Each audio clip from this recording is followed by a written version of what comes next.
974 International 1066. The number to beat right now in this 3LM tractor class is 316.11 feet. That is the spare parts entry of Terry Stahlbomber. 466. All the more cubic inch you can have. Got the bolt stock 3LM turbo. Spooling things up. Watch that color change out of the exhaust from that white to that black, then the gray when they get on the meat of the power. Kevin Gutschel, 316 feet is what he got. He better have the 74 International. Very short wheelbase, a compact entry for the no clutch, no pouring. And that is going to be drunk short, and the sled is going to win again. So the sled, 3-1. 3 wins to 1 loss for the sled. Right now, it is winning. I always root for the underdog, but right now, the underdog would be the sled.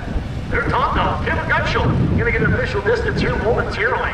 Got it selling on towards the barrel reaches on the 280-foot mark. So he cutting up for second place, 297.07. Your winner in the 3LM tractor class will be Terry Stahlbomber and Spare Parts.